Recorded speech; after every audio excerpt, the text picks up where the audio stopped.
Olá, bom dia, tudo bem? Eu sou Wellington Calazans e começa aqui o programa Expresso da Manhã. Segunda-feira eu sei que é difícil sair da cama, né? Não é o meu caso, hein? Saí muito cedo, cheguei um pouquinho atrasado hoje, 6h05 no Brasil, horário de verão, 5h05 no Nordeste, norte do Brasil, onde não tem horário de verão. Mas já estou aqui cumprimentando todo mundo que chega, como a Camila Gouveia disse que chegou. Dri Bezerra, ontem o Sport ganhou do Bahia, olha só que coisa, hein? O Van Diesel chegou também, Tássia Camargo está assistindo. Bom dia, Tássia, bom dia, Alaíde Davi, Alaíde ou Alaíde Davi. Alexandre Munk, bom dia. E bom dia para Ana Margarida Arruda, bom dia para Ana Valença. Todo mundo que está chegando agora, um ótimo dia, bom dia. Essa vida de pai aqui na Suécia é dureza, hein? Hoje nevando e muito cedo tive que deixar os filhos na escola. Então, cheguei um pouco atrasado. Espero que você entenda que não foi por mal. Foi por coisas boas que eu cheguei atrasado, tá? Mas a notícia e o comentário pertinente chega primeiro aqui, porque eu tenho hoje o Luiz Cláudio comigo, eu tenho o Rômulus, eu tenho o Dr. Rubens. Enfim, temos muitas coisas importantes para falar. Você que ontem acompanhou a transmissão especial do Cafezinho à Noite comigo, com o Rômulus, Leonardo Stolpa, Dr. Rubens e também com o David Bacelar, nós falamos muito sobre pré-sal, sobre a República da Meganhagem, falamos sobre temas muito relevantes e por isso eu agradeço a você que acompanhou pela audiência maravilhosa que tivemos ontem à noite e gostaria que todos nós pudéssemos sempre estar participando ativamente.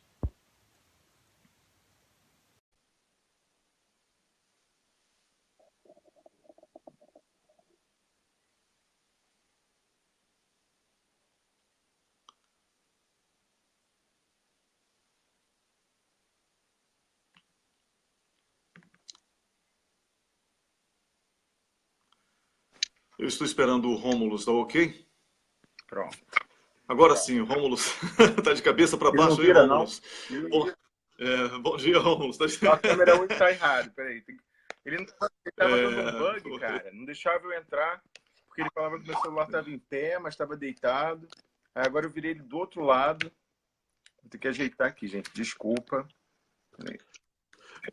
Esse Rômulus é uma figura. Rômulus, um bom dia também para Janaína Miranda, que chegou aqui, está acompanhando a gente. Bom dia para José Silva, Érica Soares Leal, Maria Dib Guimarães, Ana Cristina Oliveira, que está assistindo, a Cicleide Cassiano, Neck Perger, Dulce Helena Costa, bom dia. Bom dia para Anabela Kzini, não, Pukzinski. Nossa, eu sou ruim de ler assim quando tá pequenininho, viu? Pukzinski, é isso aí. Bom dia para todo mundo que está chegando, tá bom? Eu acho que o Rômulo já se acertou por lá. Hoje é o dia da consciência negra, não é, Rômulo? Então É verdade. É um dia que a gente não sabe se comemora, se celebra ou se lamenta. Eu acho que talvez os dois, né? Temos que ter orgulho, desse dia da consciência negra. A população brasileira tem uma esmagadora representatividade, não é? Entre os negros e os direitos dos negros, essa luta pela valorização, inclusive da cultura negra, ela é uma luta que nunca vai cessar num país com a miscigenação do Brasil, mas que, lamentavelmente, há uma tentativa de sobreposição de alguns grupos em detrimento, sobretudo, dos índios e dos negros, mas hoje, especificamente, vamos falar sobre os negros, porque, sobretudo, a mulher negra, Rômulus, é absurdo demais o que a mulher negra sofre, não é?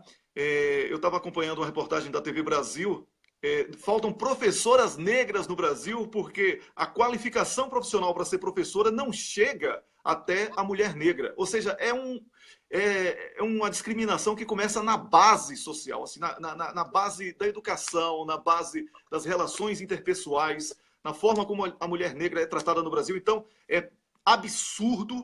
E eu vou dar um exemplo aqui, eu falei com você em off recentemente. Muitas pessoas dizem assim, eu adoro os comentários do Paulo Gamba, lá de Angola e tal e tal. E eu falei, olha, no dia que eu começar a mostrar o Paulo Gamba com vídeo, muita gente vai gostar do comentário, mas não vai querer comentar, porque tem muita gente, lamentavelmente, inclusive entre nós, assim, com essa carga de preconceito. E o Paulo Gamba que fala, olha, não chame de negro, é preto.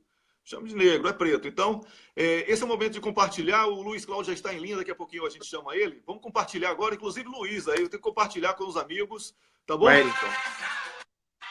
Tá tocando a musiquinha, vamos compartilhar. Vamos compartilhar, para não perder aqui aquele time do compartilhamento, tá bom, Rômulo? Aí você vem falando com tudo e o Luiz já está em linha. É a música do Gonzaguinha com o Martinho da Vila, aumentando aí a audiência do programa, todo mundo. Agradeço a você que compartilha nas suas páginas, convida os amigos, curte, muito importante, curtir as páginas, tá? Curtindo as páginas para que a nossa audiência possa crescer, a gente possa falar cada vez para mais pessoas. E eu tenho o maior prazer de estar aqui todos os dias, cedão, assim, invadindo a sua casa, invadindo o seu ambiente, pode ser no carro, no trabalho, para quem já está no trabalho, saindo do trabalho, para quem está em casa, se arrumando para sair. Eu sou muito grato a você por essa companhia, sou muito grato a você porque valoriza o nosso trabalho, a audiência tem crescido assim de forma significativa e temos mesmo que agradecer, porque o agradecimento é a nossa forma de estar cada vez mais próximo de você que está nessa mesma luta nossa, essa luta que é a luta por maiores direitos, por igualdade, por um país soberano, por uma sociedade digna. E por isso nunca é demais agradecer e dizer que a nossa satisfação é muito grande. Rômulo, agora você tem a palavra. Eu peço desculpas por não ter permitido antes que você falasse, mas é uma questão só mesmo aqui de logística, tá? Sem problema. Então pode falar aí, Rômulo, fica à vontade. Primeiro eu queria observar que essa música maravilhosa é um samba, é reflexo da nossa maravilhosa herança africana, e dizer que é cantada, né, por um mulato e por um negro. Então, maravilhoso. Eu acho que é a música ideal para a gente abrir esse programa no Dia da Consciência Negra. E eu queria dizer o seguinte, você mencionou o exemplo das professoras, que faltam professoras negras, é justamente, aí você fala, o problema começa na base, mas dos dois lados, porque são essas professoras que estão naquelas comunidades que vão ficar desassistidas, porque não vai a professora lá do grande centro ir até o local lá onde tem os descendentes de quilombolas, nas periferias nossas, cheias de negros, né, que estão ali vivendo nos piores lugares do planejamento urbano brasileiro. Então, isso é duplamente perverso, porque não só você está negando a formação dessas professoras, como você está negando o acesso dessas crianças à educação, e a educação por pessoas que conhecem a realidade, que são próximas da comunidade, que pertencem àquele ambiente. Então, realmente trágico, a gente tem que pensar isso muito a fundo, Wellington. Com certeza. Vamos conversar agora com o Luiz Cláudio. Luiz Cláudio, que é psicanalista e que está aqui às segundas-feiras com a gente. Bom dia, Luiz Cláudio. Bom dia, Wellington. Bom dia, Rômulo. Bom dia a todos. Um prazer enorme falar com você. Hoje é o Dia da Consciência Negra. Nós escolhemos um tema que está bastante próximo disso, né? Porque existe aí a perspectiva do negro numa sociedade como a brasileira, onde, lamentavelmente, o racismo ainda é visível, não é? E existe aí também a consciência do branco, que convive com o negro, e o negro, muitas vezes, numa situação de maioria, mas quer se sobrepor a ele. Então, essa questão do preconceito, do ponto de vista da psicanálise, parte por quais, como se diz, motivações, Luiz? Então, a questão é até uma questão delicada, viu, Wellington? Porque, por incrível que pareça, não há muita literatura na própria psicanálise. Eu estava até dando uma olhada, acho que foi há 2 meses que um amigo meu está fazendo uma pesquisa muito interessante, é uma pesquisa de mestrado, onde ele discute um pouco essa questão dentro da psicologia, na verdade, não é na psicanálise. E como não tem literatura sobre isso, né? Então você vê como já começa a questão do preconceito daí, a questão da discriminação já começa daí. Não tem muita literatura sobre o assunto. Mas eu diria que isso se refere à questão, a gente pode falar de identificação, né? A dificuldade de identificação. Se a gente pode pensar, por exemplo, o feriado de hoje. É um feriado que é questionado. Aqui no Brasil, são poucos os estados que, são alguns estados, não são todos os estados, não é um feriado nacional que é admitido por todos os estados. Por quê? Zumbi é um feriado em homenagem ao Zumbi dos Palmares. Por quê? Por que será que Zumbi não merece um feriado nacional e o Tiradentes merece? O Tiradentes é mais herói que o Zumbi. Então, é difícil a gente começar uma discussão sem pensar nessa discriminação que já parte, é como vocês estavam dizendo aí. Vocês falaram o exemplo das professoras, e é uma coisa, e vocês disseram, é uma coisa que está na base, mas é na base mesmo, é uma coisa muito complicada. Por que o Zumbi não merece um feriado? Por que esse feriado é questionado? A gente fica discutindo. A gente é uma forma modesta de dizer, né? Mas tem discussão sobre se esse feriado deveria existir ou não. Pois é. Absurdo isso, hein, Luiz? Absurdo. E, Luiz, você sabe que o branco brasileiro ele não é tão branco assim, né? Ele já é produto de uma miscigenação.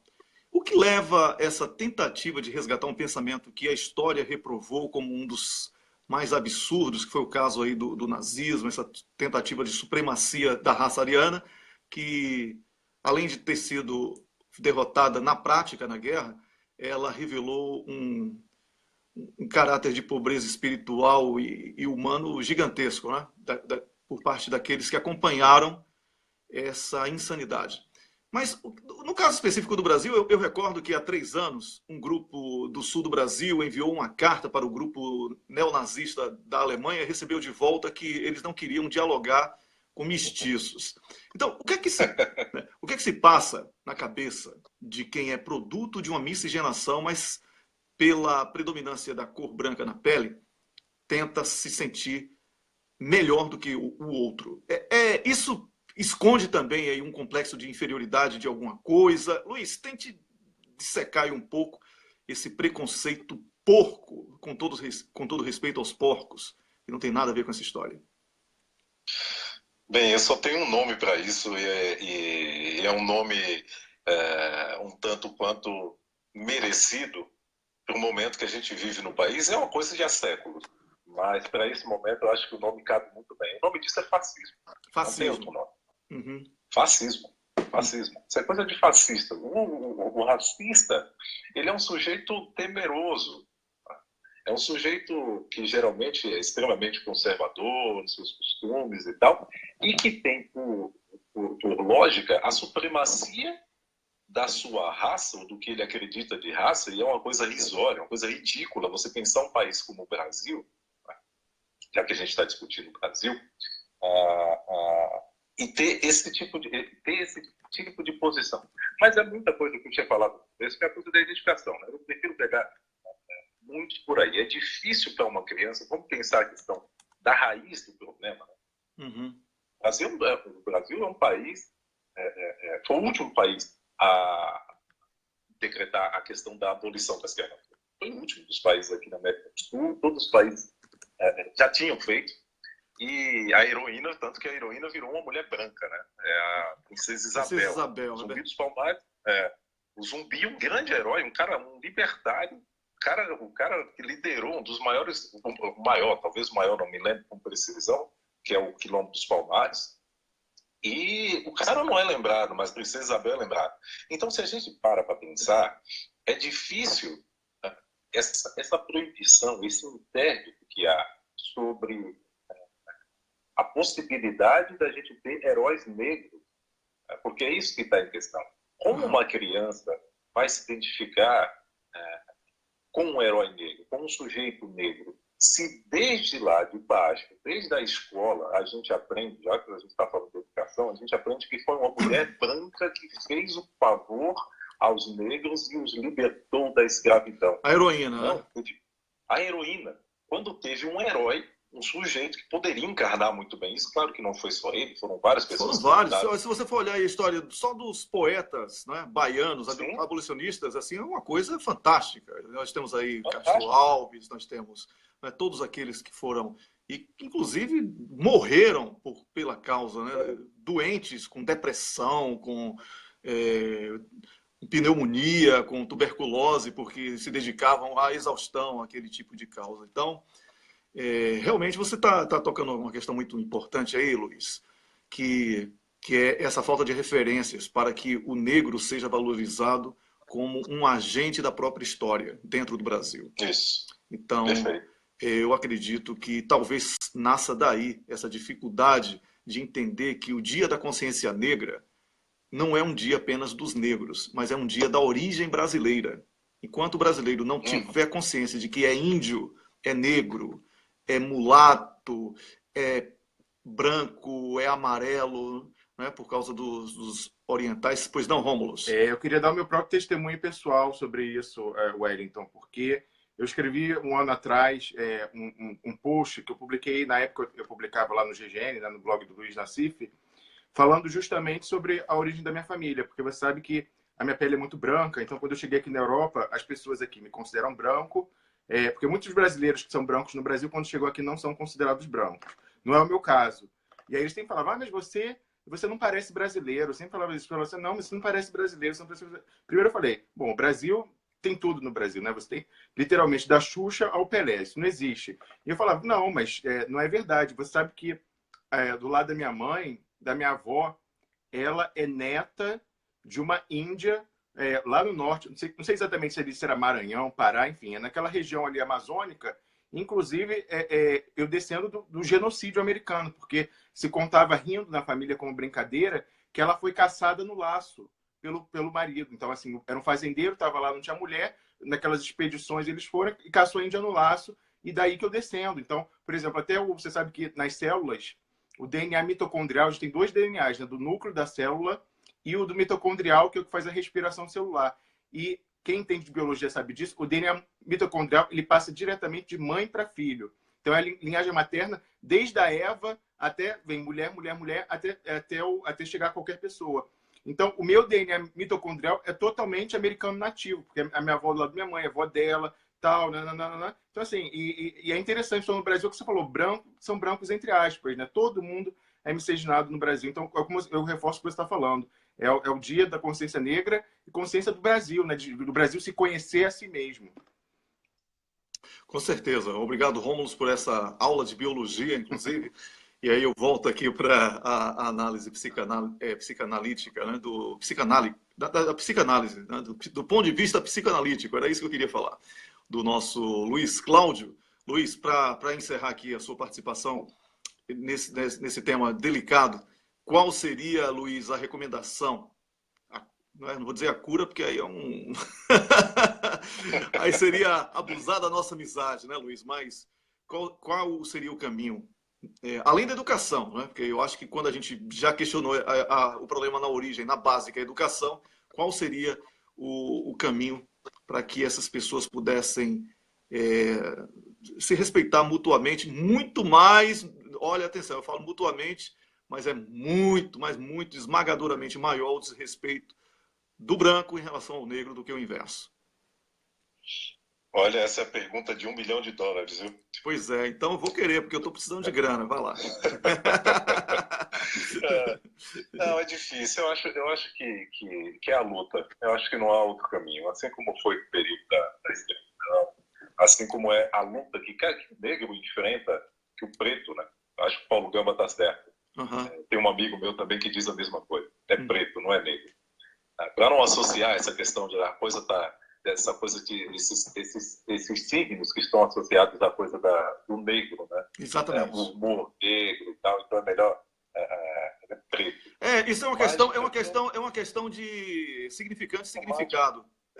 Significante e significado. Tudo que você está falando, porque a coisa como é que se diz? Humor negro. Quando o humor não é um humor positivo, é o humor negro. Tudo é negro, né? O buraco negro. Porque não sei o que, tudo é negro. Peste negra, fome negra. Peste negra, fome negra. Então não dá para ficar chamando o negro de negro. Tem que ser preto agora. E tudo que é bom é preto, Wellington. É carro preto, o feijão preto. Tudo que é bom é preto, tudo que é ruim é negro. Realmente esquisita essa coisa na língua portuguesa, né? Do uso que a gente faz dela. Não é da canalice, é da canalice. da canalice, é da tentativa de ser melhor. Eu já conversei com isso antes de você apresentar o programa comigo, Rômulus. Eu já havia conversado com o Luiz Cláudio sobre essa necessidade de algumas pessoas. Que algumas pessoas precisam mostrar que são melhores do que as outras. E isso é um terror. Isso é um terror. Isso é um terror. Você não imagina, Rômulus. Aliás, e alguns comentários foram públicos, inclusive, mas muitos inbox para mim, que eu estava cometendo um grande equívoco por estar trocando o nome do programa, Cafezinho no WC, para botar Expresso da Manhã, só porque você está chegando. Assim, as pessoas são muito apegadas a essas coisas, lamentavelmente. E eu falei que, não, eu não posso me sentir à vontade se as iniciais do meu nome foram pensadas para o WC, que era o horário da manhã do pessoal no banheiro no Brasil, se eu tenho o Rômulus agora. Eu até brincava e marcava você para mostrar que era uma coisa de brincadeira, que a vaidade do Rômulus não iria permitir isso. Eu jogava para Rômulus o problema, entendeu, Luiz? Mas não é verdade. Essa coisa de querer ser melhor do que o outro, eu acho que é uma doença muito grande. O preconceito é a pior das doenças. O preconceito é a vaidade, né? A vaidade é um terror. Inclusive está entre os 7 pecados capitais, né? A vaidade. E Wellington, então, eu acho que a vaidade, né, o orgulho, são lutas que a pessoa tem que levar para o resto da vida. Porque a pessoa, né, a gente sempre tem aquela tentação, né, o diabinho e o anjinho no ombro, falando, né, não sei o que, né? Então é uma luta constante de autoanálise, né? Se a gente não conversa em consulta com o Luiz Cláudio, a gente tem que fazer a nossa autoanálise todo dia e tentar vencer essa tentação babaca, né? Pois é, Luiz Cláudio, então é uma questão mesmo de consciência própria, para reconhecer a importância da consciência negra, não é isso? Eu acho que sim. Acho que sim. E repito, a questão da luta, né? Eu acho que, por exemplo, o programa de hoje é uma microcélula disso. Né? É um espaço onde isso está colocado, onde isso é debatido e convocar as pessoas a pensarem sobre isso, porque não há outra maneira, e esse é um trabalho a longo prazo, eu pelo menos não consigo imaginar uma outra maneira que não seja um trabalho de construção de identidade, de espaço para isso. Porque essas crianças que estão crescendo, elas precisam poder se identificar com figuras que dizem respeito à sua história, né? E figuras que tenham notoriedade, que sejam pretas. A partir daí, talvez a gente consiga com o tempo, porque sempre vai existir fascista, sempre vai existir esse tipo de gente, mas uma civilização tanto quanto mais gregária, né? Que esse papo de que o Brasil é um país hospitaleiro, ainda só com os gringos, porque o brasileiro não. O Temer está aí mostrando quem é que sofre na pele, quem é que está sofrendo na pele, na carne, todo esse desmonte que o Brasil está passando agora. São os pretos. Com certeza. É a população miserável. Com certeza. Luiz, olha, o momento ser ou não ser, o momento Hamlet de hoje, que tem o crânio preto aqui. O ser ou não ser de hoje vai para esse pessoal aí que pensa que é branco no Brasil, mas que é miscigenado. Ser ou não ser, eis a questão. Está aqui, ó, Luiz. Depois você assiste aí ao vídeo, tá? Se você não estiver acompanhando. Tá bom? Pois não, Rômulus, para terminar, porque o doutor Rubens... Só antes de dar tchau para o Luiz Cláudio, eu queria sugerir uma pauta para a semana que vem que tem um pouco a ver com isso, para ver se ele concorda ou não. Eu andei lendo sobre uma coisa que se chama em psicologia de efeito halo, que é o halo effect em inglês, que é a reação humana a reação humana diante da beleza. Quando a gente vê uma pessoa bela, uma pessoa bonita, a gente tende a dar mais valor aos argumentos dela, ao que ela fala. Então, a pessoa bonita, ela já sai com uma vantagem na vida em qualquer campo, inclusive na política. E eu falava disso ontem no Twitter, porque o presidente da França, né, que está tomando medidas muito impopulares, ele tem a política de escolher para porta-voz do governo, né, a pessoa que vai para programas e vai dialogar com a sociedade, caras bonitos. Então, tinha um que saiu agora para ser presidente do partido dele, e ele nomeou um outro que ainda é mais jovem, olho azul, essa coisa e tal. E aí eu queria transportar isso para o Brasil, né, que tem esse balão que o pessoal está tentando empurrar do Luciano Huck, como se fosse viável. Eliane Cantanhede já escreveu sobre isso no fim de semana, colocando ele quase como um intelectual da USP, porque os pais dele deram aula lá, né? Não, ele não é um mero apresentador, ele frequentou a USP, os pais na infância e tal, não sei o quê. uma coisa ridícula. E você vê que aquela família que a Angélica dizia que era de margarina, né? Então, a mulher branquinha, lourinha, né? Aquela que andava com o guarda-sol, a negra segurando, as crianças louras, bonitinhas. Então, eu queria falar sobre essa questão, o que o Luiz Cláudio falar sobre a gente semana que vem, do efeito halo relacionado no Brasil ao racismo, né? Porque o bonito no Brasil é ser branco, é ser louro, é ter olho azul. Então, a instrumentalização política do racismo e efeito halo. O que você acha, Luiz Cláudio? Então, acho uma boa. Inclusive, a pesquisa do meu amigo, ela versa por aí. Olha só. Posso conversar com ele, a gente pode discutir sim. Maravilha, então. Olha só, Camila, que maravilha para você que gosta de antecipação dos temas para a produção da estratégia de divulgação. Olha, já tem a segunda-feira já tá que vem. definido. Já está definido, Luiz Cláudio, semana que vem, o efeito halo. É com H esse halo aí, não é isso? Uhum, é isso. Tá bom, então. Luiz, um grande abraço para você. Olha a música que eu vou colocar aqui, ó.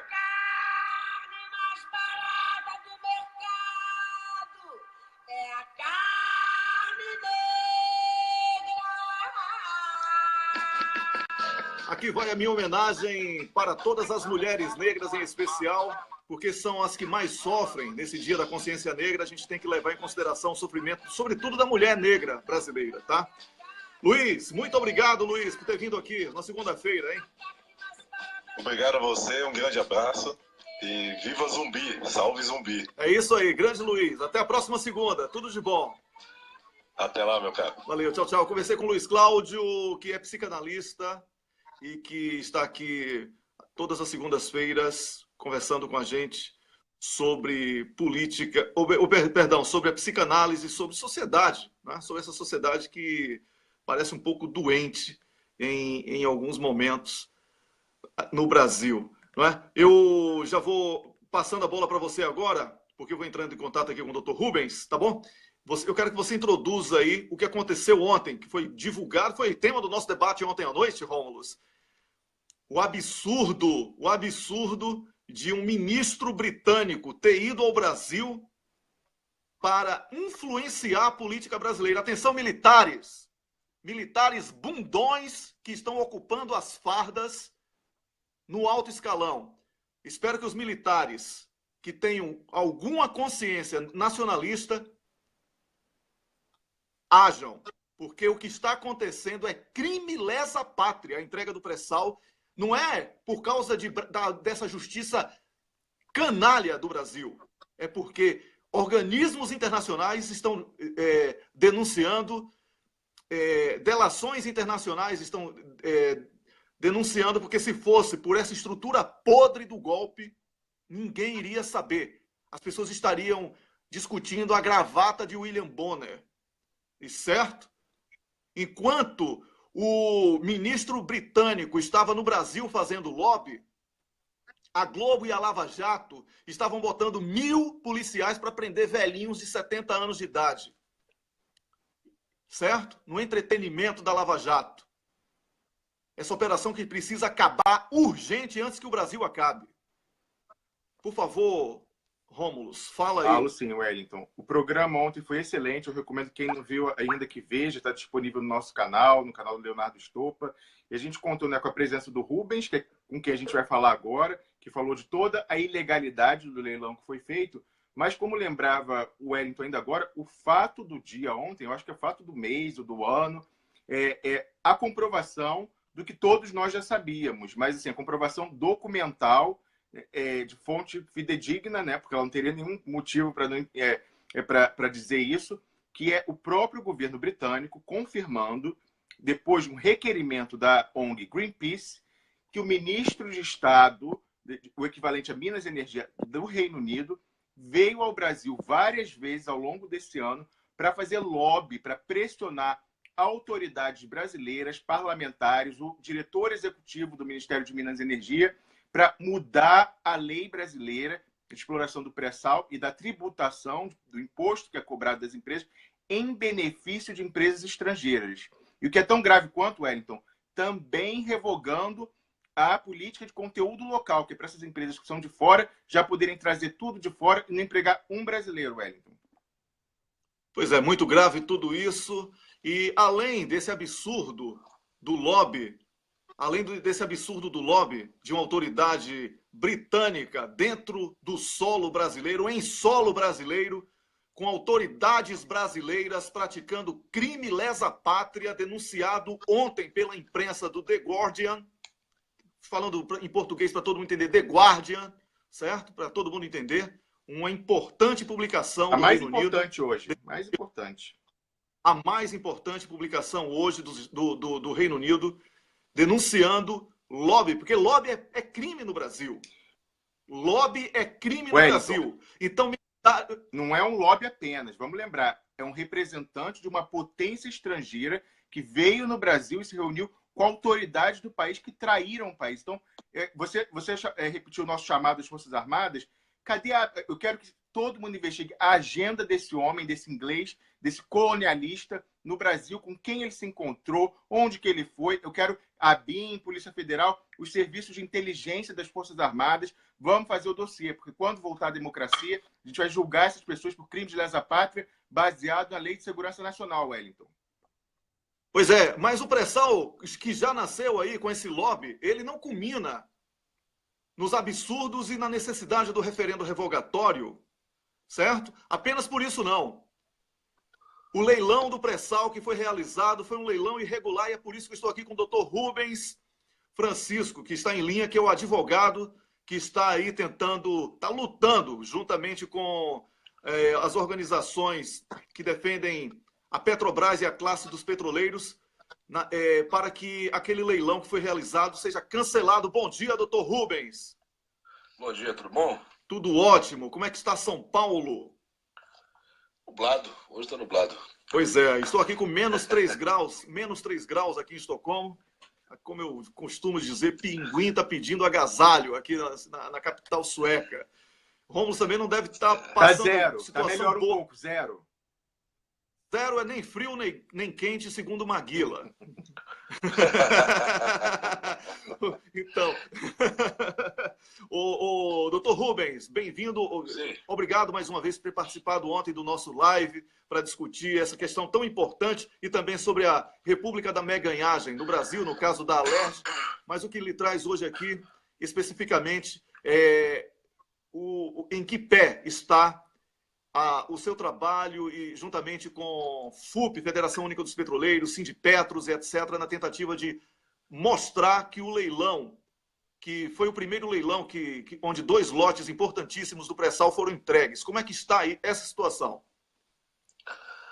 Bom, o processo de Manaus agora ganhou um reforço, que foi a entrada do sindicato do Reduc, da refinaria Duque de Caxias, como terceiro interessado, para justamente trazendo a informação dentro do processo da questão do escondidinho de Brasília, que é a nulidade processual arguida, que é a primeira fraude, né, que foi pego nesse processo. Essa questão do The Guardian, eu estava lendo aqui, procurando na internet, na íntegra, a edição, já é mais um elemento de convicção para o juiz de Manaus, que teve um posicionamento heróico, né? O judiciário está muito alinhado, principalmente o judiciário federal, muito alinhado com as exigências, com os pedidos do Poder Executivo, com alguns interesses que estão estranhos à nação. Então, a entrada do Reduc, do sindicato do Reduc, em Manaus, é um fator, eu acho que decisivo para anular esse leilão do pré-sal, porque está dando informação para o juiz que a decisão dele, a liminar que foi concedida, na verdade, não foi suspensa dentro de um processo válido. Uhum.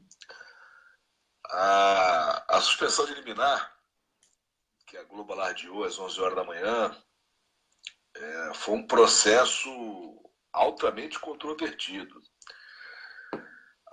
Quando comunicaram dentro do processo a suposta decisão, lançaram um número inexistente. Isso porque, conforme no próprio site da FUP, tal requerimento que foi feito por parte nossa, que no caso era a ação do senador Requião, que estava buscando aclarar essa situação do TRF1, quando saiu essa notícia da Globo. E a informação que se tinha no Corip é que o processo não tinha número porque estava no gabinete do presidente e, como tinha vindo no plantão, não tinha número. Isso não existe. Para quem é advogado sabe que não existe. A primeira coisa que acontece no processo é ele receber número. Uhum. Porque você só pode dar decisão, o juiz só pode dar decisão dentro de um processo. Ainda que ele não esteja com o processo em mãos. Vamos supor, o processo está em Manaus, né? Uhum. Aí a vítima lá conversa com o desembargador, convence ele que isso vai ser um dano terrível, então ele pode, né, dar uma decisão, mesmo sem o processo estar na mesa dele. Né? Bom admitir isso aí. Mas o processo tem que existir, ou seja, ele tem que ter sido autuado e distribuído. Uhum. E essa que é a dificuldade que o pessoal está entendendo. O que aconteceu não é que o processo não estava na mão dele, né? Ou que ele não viu todas as peças do processo.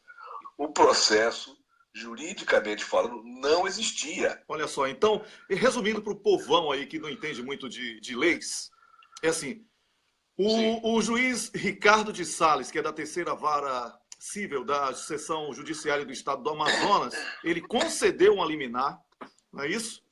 Certo? Exatamente. E essa liminar, que foi inclusive proposta por Wallace Bill Pinto Monteiro, que é integrante do Sindicato dos Petroleiros do Amazonas, contra a ANP, que é a Agência Nacional do Petróleo, e a Petrobras, certo?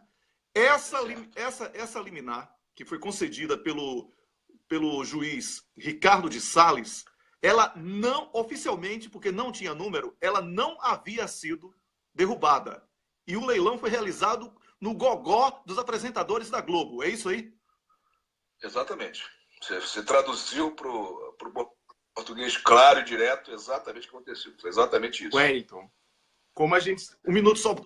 O Rômulo vai falar, por favor.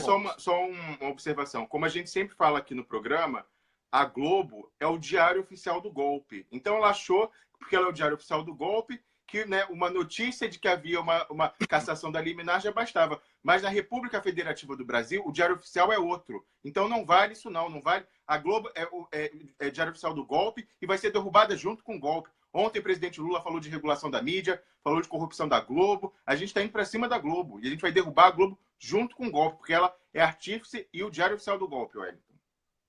É isso aí. Agora, doutor Rubens, já que esse leilão foi realizado sem esse número de processo, significa que não houve processo para derrubar uma liminar. Em qualquer lógica jurídica, esse leilão é irregular. Vamos lá. A questão de lógica jurídica, no Brasil de hoje... Não, mas eu estou falando... Não, porque a gente vive... Hoje é estado de exceção. É por isso que a gente fala em referendo revogatório, é por isso que a gente fala em reforma do judiciário. E o fim... Na verdade, a gente não pode também... morrer na véspera. Uhum. De qualquer jeito, já foi feito um procedimento, tanto no Amazonas, em Manaus, como no TRF1, né? E a gente está aguardando a manifestação, tanto do juiz da terceira, quanto do desembargador presidente. Né? Uhum. Rubens, uma dúvida. E o Ministério Público? Como tem se posicionado o Ministério Público? A gente não pode esquecer deles, não é verdade? Entendi. Ministério Público. Qual o posicionamento público? Então, o Ministério Público não se manifestou até agora. Novidade. Porque... O que acontece? Você falou que a ação ela é contra a ANP, a Agência Nacional do Petróleo, a Petrobras, só adicionando, é também contra a AGU. A AGU, a Advocacia Geral da União, ela também está no polo passivo. Uhum. Por uma questão processual, da ação popular, no polo passivo já tinha que ter colocado ela. E a AGU, ela é parte do Ministério Público. Uhum. Né? Ela integra essa casta aí que se formou, que se autotitula Quarto Poder, e ela mais ajuda a desconstruir a segurança jurídica do que qualquer outra coisa. Uhum. Então, eu não sei como é que o Ministério Público vai se posicionar nessa situação, porque ela vai ter que cortar a própria carne. A AGU não poderia estar permitindo esse tipo de coisa. É uma ilegalidade muito profunda. Porque eles tentam desvirtuar o que aconteceu, como você falou, confundindo a opinião pública, né? Isso. Então, por exemplo, que nem o Rômulo estava falando, que é a questão de diário oficial, etc. A questão não é formalidade, que não foi publicado, que não teve oficial de justiça. Isso tudo também pesa, mas não é o essencial. A questão é que o processo, esse que, no caso, teria despachado aí essa decisão para dar continuidade ao leilão, ele só foi formalmente distribuído, criado, às 3h da sexta-feira. O leilão já tinha acabado. Pronto. Quando o processo nasceu oficialmente, que você poderia, por exemplo, correr, porque na decisão do desembargador, vamos admitir que eles tivessem feito tudo certo. Uhum. A ANP chegou lá, distribuiu um pedido de suspensão de liminar, aí o desembargador leu 300 folhas em meia hora, concluiu que estava tudo certo, que o juiz de Manaus é um demente, porque analisou 2 dias o processo e decidiu errado. Ele, em meia hora, analisando 300 folhas, concluiu de outra forma e deu a suspensão. Nós, ali, TRF, a tempo e a contento, poderíamos e faríamos um agravo em regime de urgência para uma decisão colegiada. Uhum. Ali, na sessão, imediatamente. E foi submetido a especial. E o que acontece? Existe um argumento de direito, e não é um argumento de fato, que aí você tem que discutir se o petróleo vai ser benéfico, se não vai, se tem prejuízo, se não tem, se o poço é aqui, se é ali. Tudo isso demanda prova, demanda uma série de coisas. Mas essa ação, ela fala de 2 situações de direito, que assim, você não precisa de ilação probatória, você tem só que saber que se isso é legal ou se não é. Uhum. Então, essas 2 questões que você tem que pensar se é legal ou se não é, a primeira, o vício de iniciativa. O tipo de norma para regular esse tipo de transação é competência privativa do presidente da República. Uhum. A norma que está regulando essa rodada do leilão do pré-sal, ela foi criada pelo senador José Serra, do PSDB de São Paulo. Rubens, porque a presidente à época ainda era Dilma Rousseff. Então, ela, obviamente, não ia tomar iniciativa disso. Correto? O Rômulo está lembrando aqui, que, na época, a presidenta ainda era Dilma Rousseff. E a iniciativa de José Serra, então, também é inconstitucional, porque deveria ter sido feito por Dilma Rousseff e não por um senador. A iniciativa não poderia ter partido de um senador. Exatamente. Ainda que fosse, se você considerasse, o Temer, não foi o Temer também. Uhum. Foi um senador. Pois então, a ilegalidade, a inconstitucionalidade, a afronta à Constituição, ela é flagrante. Não tem o que discutir. Desde a origem, né? Aí vamos fazer só um retrospecto aqui. Olha, temos aqui o lobby de autoridades estrangeiras dentro de solo brasileiro. Ou seja, no solo brasileiro, os estrangeiros fizeram um lobby que é proibido por lei. Segundo, um senador que não tinha autoridade e é corrupto, com provas, é ladrão, José Serra. Eu que estou dizendo, Rubens, não é você, mas eu estou dizendo com base em tudo que está provado, conta na Suíça. José Serra é ladrão. Ele não pode sequer me processar. Tem até livro publicado, Wellington. Tem livro, Privataria Tucano. Não, eu vou... Por favor, só um minuto, porque se você falar, corta. Um minuto. Você volta.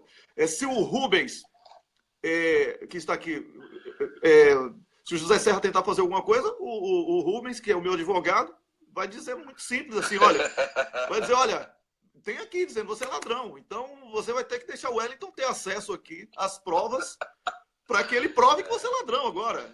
Eu vou ter como... Na Suíça. Na Suíça tem um Holmes para pegar para mim, que eu passo procuração. Mas é muito simples provar que José Serra é ladrão é a coisa mais fácil. Ele é ladrão, ele sabe. Então, temos o lobby, José Serra ladrão. O Wikileaks divulgou, inclusive, que ele estava com esse compromisso de entregar o petróleo brasileiro. Aí temos como se diz? Um leilão irregular. Ou seja, é um festival de irregularidades. Ô Rubens, para encurtar nossa conversa, que o tempo está estourando, só o referendo revogatório vai livrar o brasileiro dessas arbitrariedades, porque se depender da justiça, você está fazendo o seu lado certo. Tem que garantir. Eu tenho esperança que se o desembargador não corrigir de ofício, porque também é aquela questão, né? É complicado você imaginar esse jogo de sinuca que se tornou o processo no Brasil. É uma sinuca de bico. Eu acho que o presidente do TRF tem toda a condição hoje de, analisando o que aconteceu, ele constatar por ele próprio. É o que se chama de ofício, ele fazer um despacho saneador. Ele anular ab initio esse processo, porque isso de repente chegou para ele com esse número, né, lá na sala dele, e ele despachou daquela forma ali, sem saber o que estava acontecendo em volta. Porque é um prédio, ele estava lá no gabinete dele, ninguém conseguia chegar, né, você estava lá, não tinha acesso, porque realmente você não precisa acessar, né, o julgador para você fazer um recurso. Você tem o número do recurso, do processo que você quer fazer o recurso, você de posse disso, você abre na tela da internet, no site do TRF1, você tem as informações básicas, e você já faz ali um recurso e vai despachar, ou com ele próprio, ou com alguém acima dele, né? O problema foi esse. Então, talvez, né, vamos torcer para o bom senso voltar ao Poder Judiciário, ele vendo essa situação escabrosa, injustificável. Eu não consigo imaginar, e olha que eu já vi bastante coisa, hein?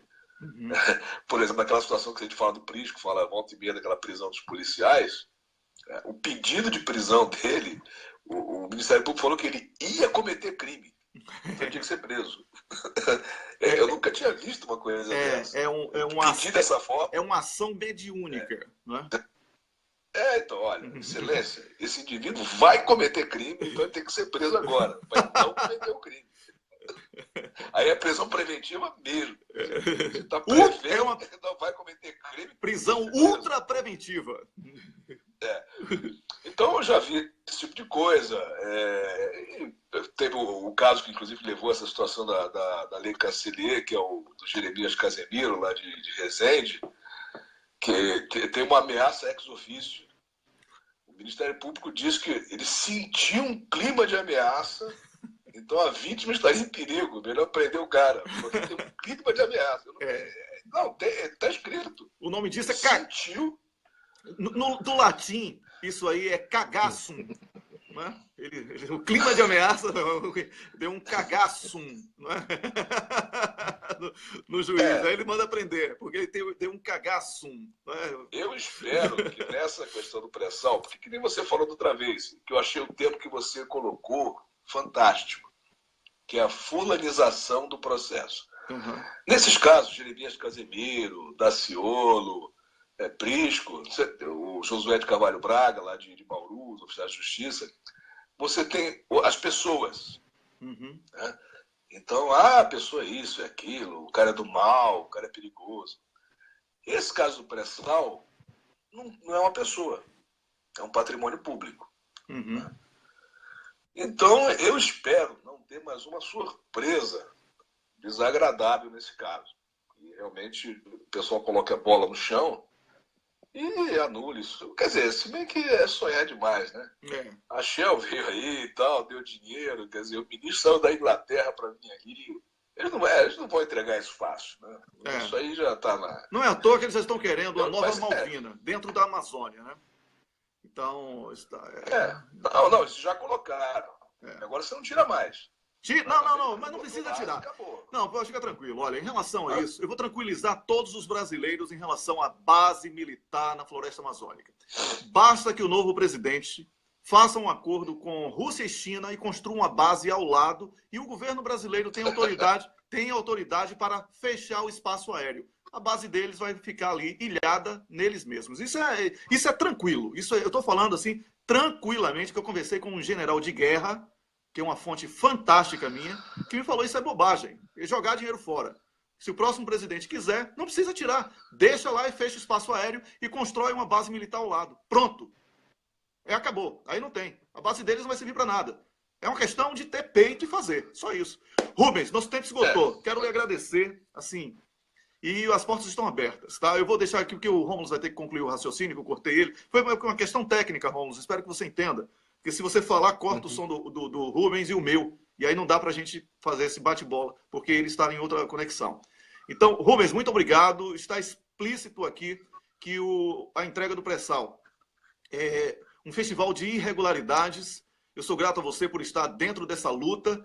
Sou grato a você por tudo que tem feito por nós aqui, sempre participando, sempre disposto a trazer para o público as informações técnicas e trazer esse fio de esperança aí, a tentativa de barrarmos o avanço da entrega do patrimônio brasileiro. Muito obrigado, Rubens.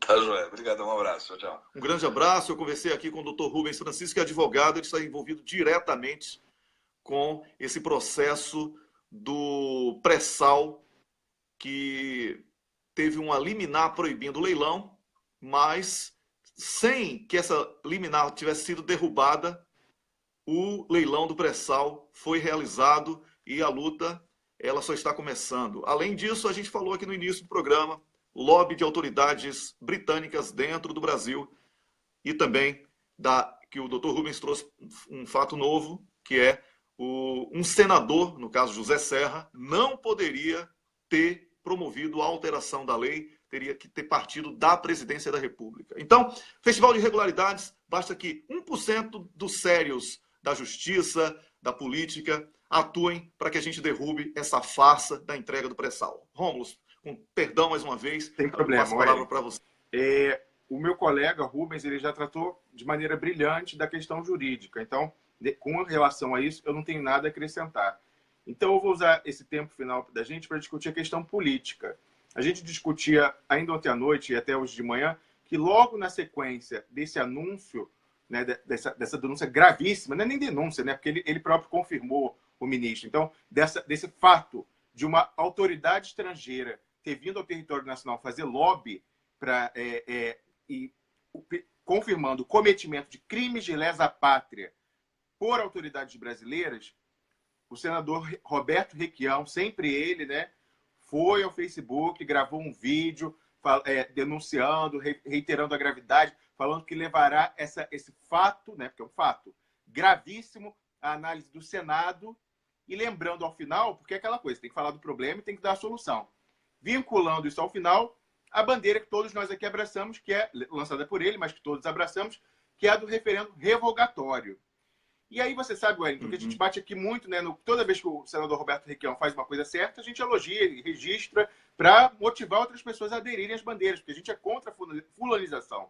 Mas a gente quer, ressaltando o exemplo, fazer com que outras pessoas ajam da mesma forma.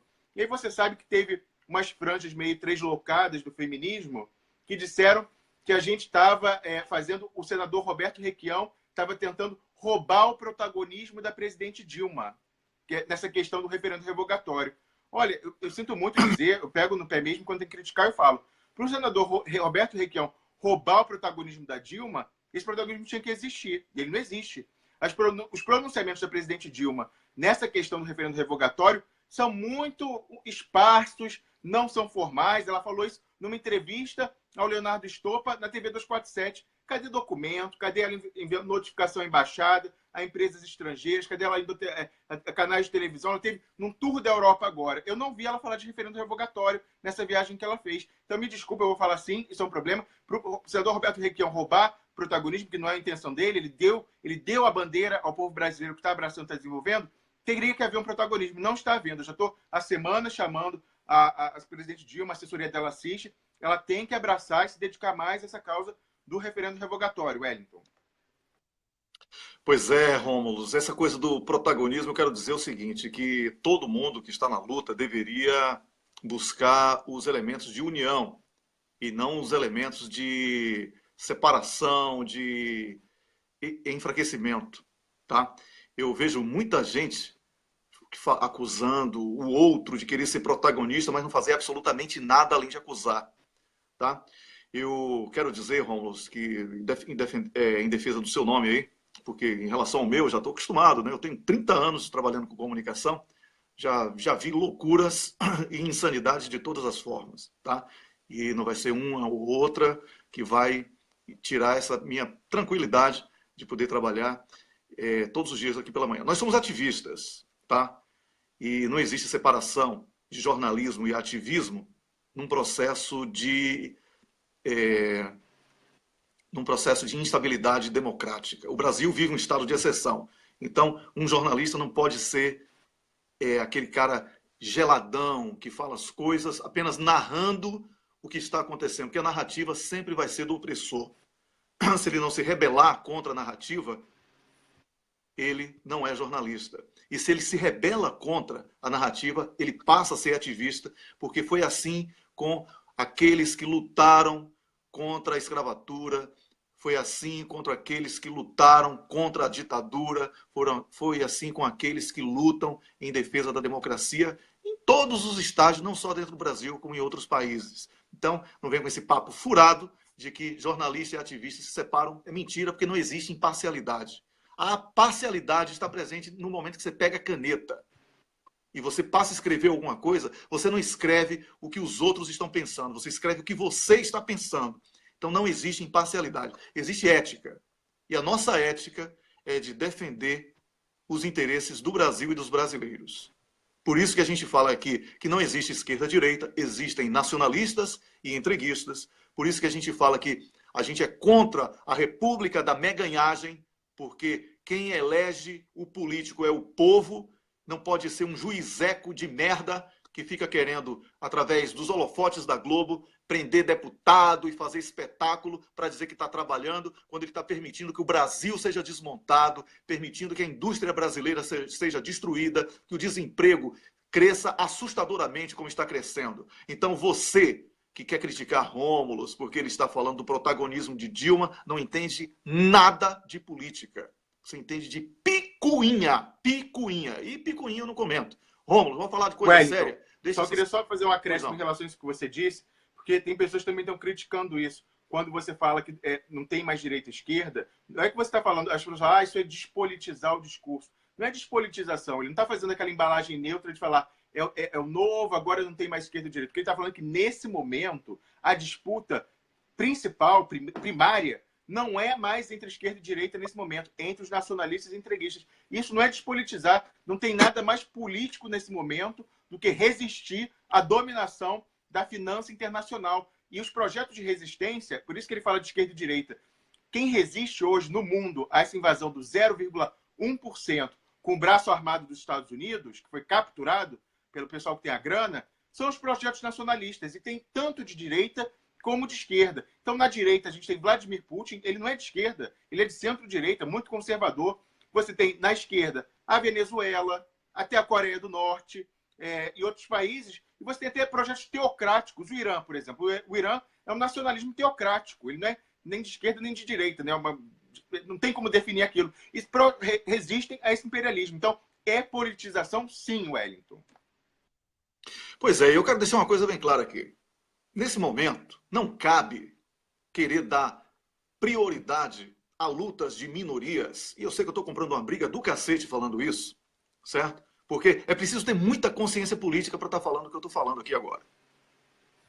Porque quando eu falei hoje com o Luiz Cláudio mais cedo sobre o Dia da Consciência Negra, o que é que trouxe de um psicanalista como solução? Educação. Certo? De onde é que nasce a educação? Por que é que eu estou lutando aqui todo dia? Para que o pré-sal não saia do Brasil. Porque os royalties do petróleo irão bancar a educação e a saúde do Brasil. Outro fator indispensável, saúde. As feministas estão falando do aborto. sem saúde pública, sem educação, essa luta é inglória. Então, vamos falar de pré-sal, vamos falar de riqueza, vamos falar de dinheiro. A mulher só vai ser respeitada com dinheiro na mão. O Bolsa Família foi um exemplo concreto disso. A mulher empoderada com grana, dinheiro, bufunfa, din-din. Precisa desenhar isso de novo? Então não vem com essas separações. Ah, porque ele é machista, porque ele não sei o quê. Machista é um cacete. Certo? Eu sou, talvez aqui, quem é que botou preto africano para fazer comentário de política em algum programa? Eu! Então eu tenho autoridade para falar, sou baiano, sou mestiço mesmo aqui, ó. Minha pele me condena se isso é condenar na opinião dos preconceituosos e racistas. Mas eu estou aqui todo dia falando de quê? Nacionalismo, pré-sal, certo? Eu estou falando aqui de acesso à educação, acesso à saúde, porque é isso e a grana, dinheiro. Meu lema é caviar para todos. Eu até peço desculpas porque eu passei um recado para você antes do programa e hoje estava com a consciência super pesada, eu vou falar sobre isso no ar. Tem algumas pessoas que ficam mandando mensagem para mim dizendo que Rômulo está aparecendo com camisa Lacoste. Porra, Rômulo, faz o seguinte, meu lema para você vai ser Lacoste para todos. Eu até preparei um comentário sobre isso, sabia?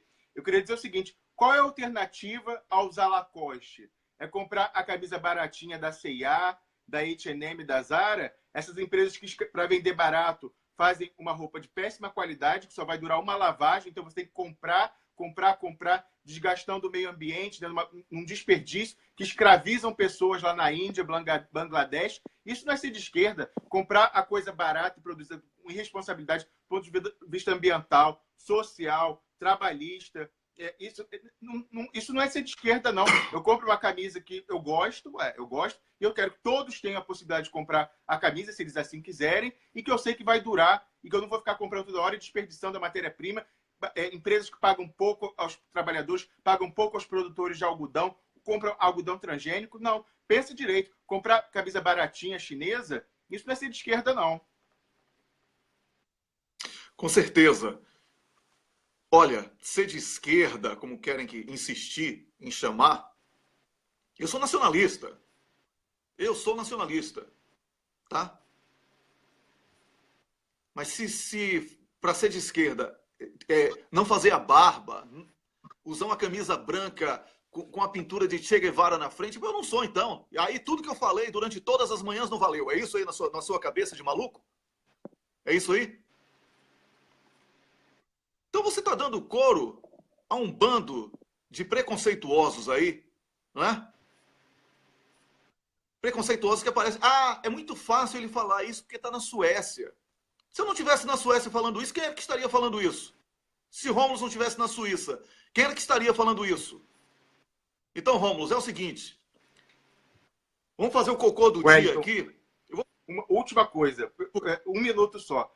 Você falou aí que você estava comprando a briga com as minorias. Né? Não é com as minorias, a gente está comprando briga com franjas desses movimentos identitários que não sabem ver o jogo todo da política. E não são todas, eu falo. São franjas que, como você falou, não têm educação política e focam só naquela coisa monotemática e não veem até a circunstância que vai fazer essa luta progredir. Porque, como você falou, a gente vive numa sociedade brasileira que ainda majoritariamente, em temas de valores, ela ainda é conservadora.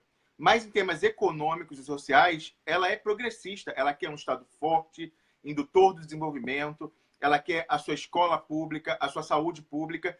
Se focar em economia e pré-sal, não tem como esse pessoal ganhar a eleição. Eles estão vindo para esse debate de valores. Essa pauta da PEC do aborto é para sequestrar a pauta e a gente voltar a falar de aborto, como foi a eleição da Dilma em 2010. Lamento, vou dizer uma coisa que vai ser super impopular. Essa história do Alexandre de Moraes, combinado com Magno Malta, fazer condução coercitiva lá do curador da mostra do museu, a mostra gay, é também sequestro de pauta. Não estou falando que não é para a gente se insurgir contra isso. É óbvio que é absurdo, a gente tem que denunciar. Mas eles querem que, em vez de falar de pré-sal, de Petrobras, de desmonte do Estado, a gente vai falar de novo de Queer Museu, porque não colou. Quando eles vieram da primeira vez do MBL, a gente desmontou aqui. E todo mundo começou a falar, porra, mas a economia está fodida, desculpa o palavrão. E os caras falando de homem pelado, de gay, não sei o que tal. Eles estão tentando, de novo, resgatar essa pauta e ressuscitar. Então, eles vão vir com tudo. Aborto, maioridade penal, cotas, o que você imaginar de pauta de comportamento moral, eles vão vir para desviar do que une a maioria dos brasileiros nesse momento para derrotar o golpe, que é o nacionalismo, derrotar o entreguismo e resgatar todos os direitos que nós perdemos, Wellington. Pois é. Então é o seguinte, eu desejo a você grana no bolso, educação, saúde e vergonha na cara, tá bom? Ao invés de ficar falando dos outros, de quem fica acordando cedo, como eu e Rômulo. Quanto é que você ganha, Rômulo, aqui do Cafezinho para apresentar esse programa Nada, todos os dias? E fim de semana. Eu perco tempo com a minha família, isso sim. Pois é. Tá bom? Tá explicado aí. Ok? Então, Rômulo, eu pego um Lacoste com um jacaré gigante assim, ó. Certo? Pega um Lacoste de jacaré gigante. O pessoal, assim, Wellington, o pessoal sugeriu, eu vou pedir para algum telespectador que eu botasse uma jararaca em cima. Se alguém tiver um bottom, um broche da jararaca, um adesivo, me manda que eu vou fazer questão de usar. Pois é. Então é o seguinte. O papo aqui é sério. Estão destruindo a democracia do Brasil, a riqueza do Brasil, o futuro dos brasileiros. E não dá tempo, não, para a gente ficar fingindo que tem uma democracia, que tem uma república. Um abraço aí para Chico Zé, grande Chico Zé, é isso mesmo, Chico Zé, que você falou. Exploração de trabalho infantil. Esse pessoal aí de loja que vende baratinha. Vende baratinha explorando criança. Tá? Então use Lacoste, que pelo menos tem aí uma auditoria rigorosa para saber desde a origem do algodão até a venda na prateleira. Tá bom? Eu não estou fazendo propaganda da Lacoste, daqui a pouco vão dizer que a gente tá ganhando dinheiro da Lacoste, cambada de maluco, tá? Cambada de maluco, que não tem o que fazer. E vou antecipando aqui, o Rômulo, quando eu convidei o Rômulo para apresentar o programa comigo, é porque eventualmente eu não vou poder apresentar o programa. O Rômulo também, eu estou perdendo muito dinheiro, certo? Estou perdendo muito dinheiro para estar aqui todos os dias.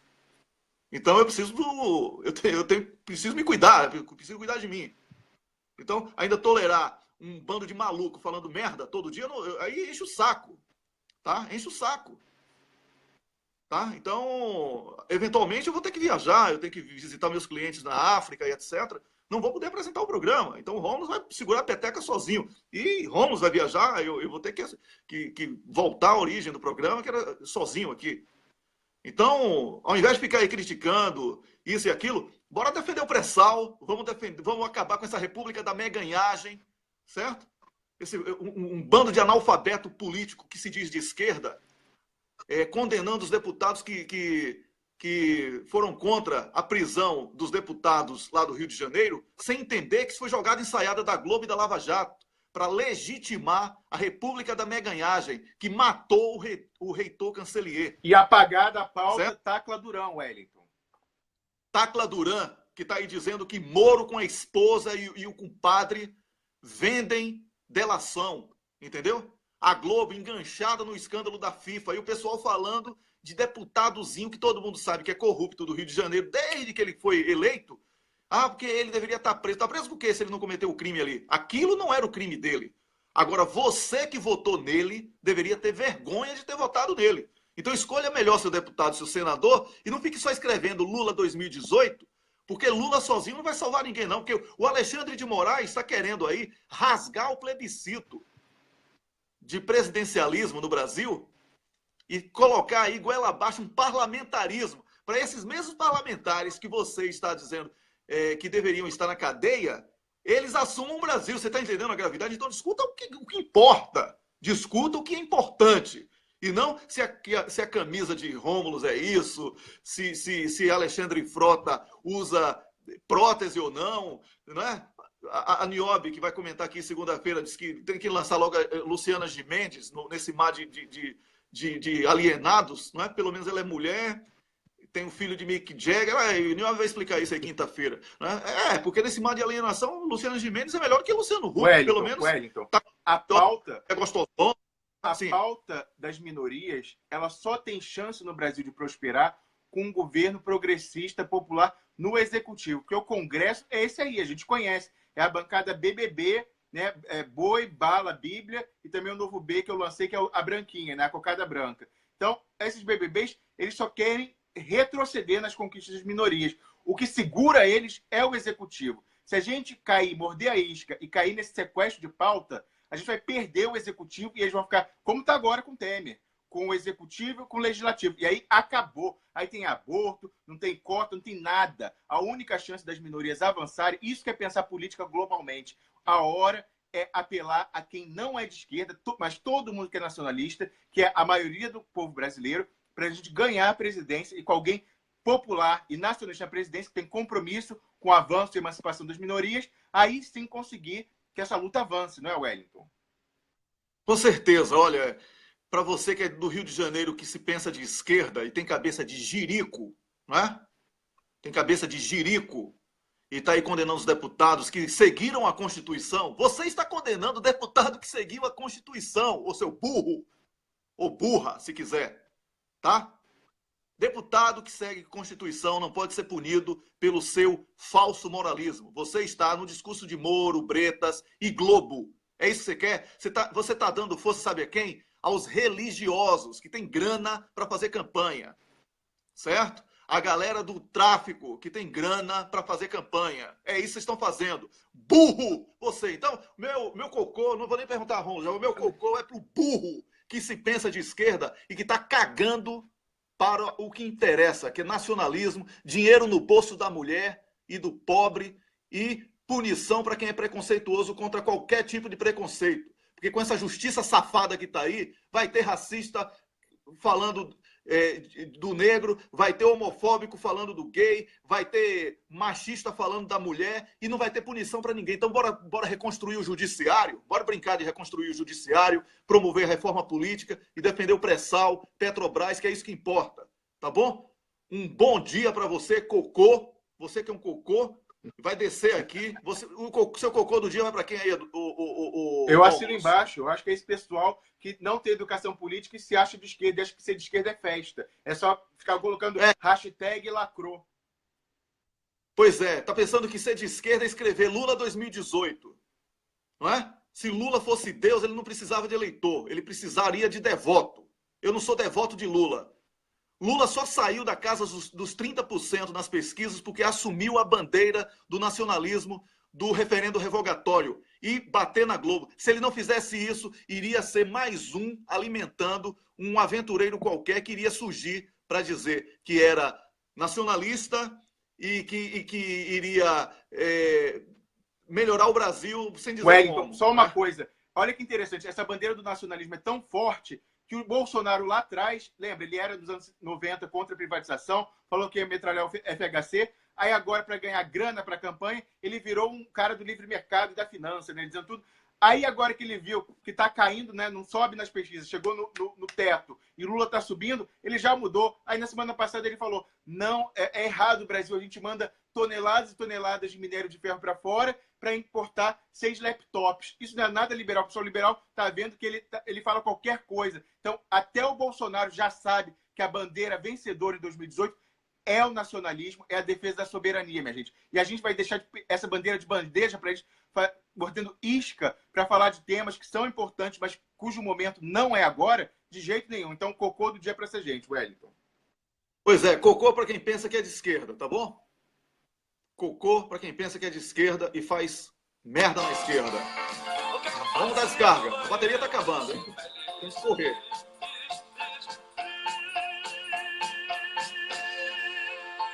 Aqui, ó, para todo mundo. Para todo mundo. Apertar o botão, ó.